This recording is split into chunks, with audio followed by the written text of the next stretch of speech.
still there. And so she went down every 1st of January to do the taxes, the management of this ranch, because they raised cattle. They had oil wells on the property, etc. So my dad would drive down with the limousine, and then they would settle into San Antonio, and they would stay there till sometime in March when the bookwork got done, and then they'd head back. I think also they were avoiding the winter. Yeah. Because they were way down on the Mexican border in the what would that be, southeastern portion of Texas. So and we didn't have cell phones. They didn't have a lot of communication. So when Mark was born, my father would reach my mother, and she informed them that he had another grandson. His comment was, "What the hell's with this hospital? Don't they have any girls?" And this is from a guy that had all brothers. Wow. So anyway, he came home, drove home on that trip, and so forth, and then during the month, I had gotten new glasses.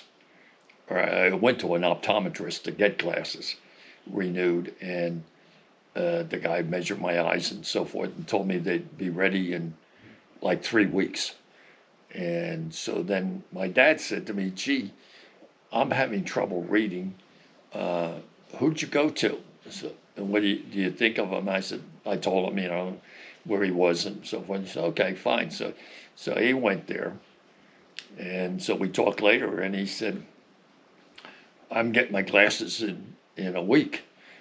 So when I go back and see the optometrist after this, I said, "How come he gets this in a week and I gotta wait 3 weeks?" And the optometrist said, "Oh, his eyesight was really bad. He needed them." So I said, "Oh, okay." Well,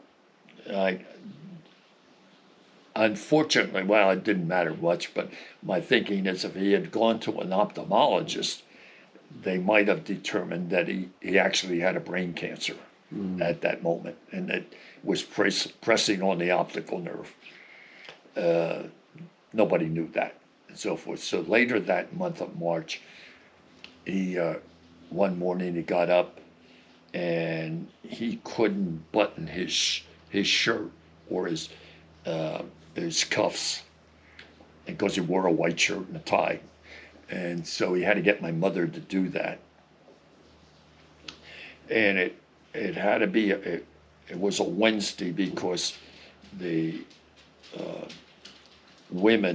society women, would go into the downtown Philadelphia for concerts on Wednesdays. They had matinees on Wednesdays. So my father had taken her, Mrs. Alexander, into the concert, and then they would go. The Automobile Club had a big garage there, and they had a room for the chauffeurs to come and sit and relax, and they could get coffee or whatever.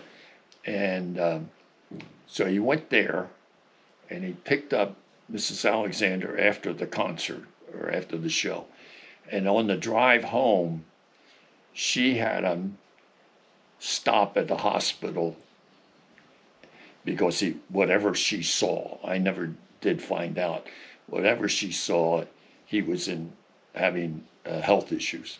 So she had him stop at the hospital and leave her.